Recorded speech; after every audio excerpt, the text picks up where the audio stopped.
Climate change is going to have a big impact on Canada, such as the destruction of wildlife habitat, coastal flooding, and the possibility of using the Northwest Passage for shipping. Some people even think that as climate change warms up the north, we will be able to do agriculture in the territories. This holds great opportunities, but also some significant risks.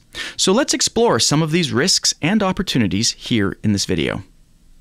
Hello, my name is Evan Fraser, and I'm the director of the Arrell Food Institute at the University of Guelph, where I also hold a Canada Research Chair in the Department of Geography, the Environment, and Geomatics.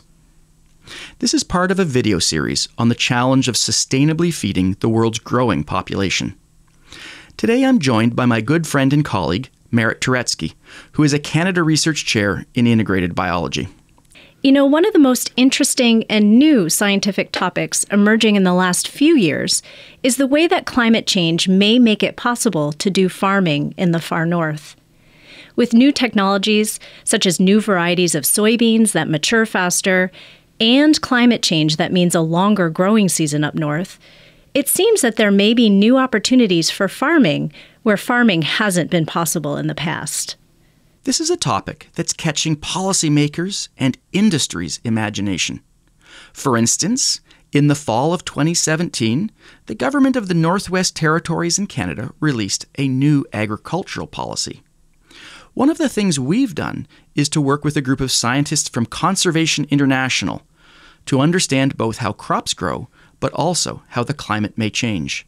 And together, we were able to map out the locations where there currently isn't any farming, but where the changing climate may create conditions for crops to grow in the future. What we learned is that there is a lot of land like this.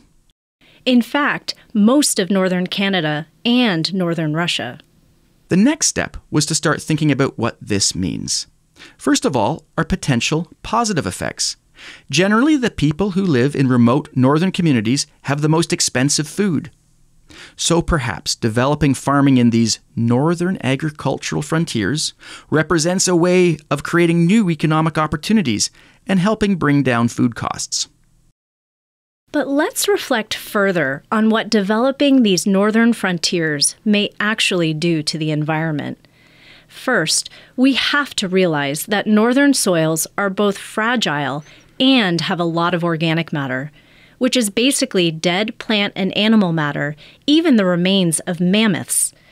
This material has accumulated over centuries and millennia. If this organic matter is disturbed, say by cutting the forest down or draining the wetlands and plowing fields, then this carbon is released into the atmosphere, and this represents a massive potential carbon flux. The carbon stored in such northern soils are amongst the world's biggest stockpile of carbon anywhere. If this carbon ends up being emitted, then we will likely have no hope of keeping climate change in check. And that's scary. And then we have to think about what this all means from a social perspective. When European settlers arrived 500 years ago, amongst the many things they did or didn't do was recognize that the indigenous people had viable, long-term, and sustainable ways of managing the land for food. This was one reason that indigenous land claims were ignored and replaced with settler farms. We can't make this same mistake again. It's vital to remember that although we may look at these so-called northern frontiers and see the opportunity to establish farms, we must recognize that Indigenous communities who are living in these areas drive the process. When planning for this, therefore, governments and scientists must work to support Indigenous communities to imagine what kinds of food could be sustainably produced in a culturally appropriate way.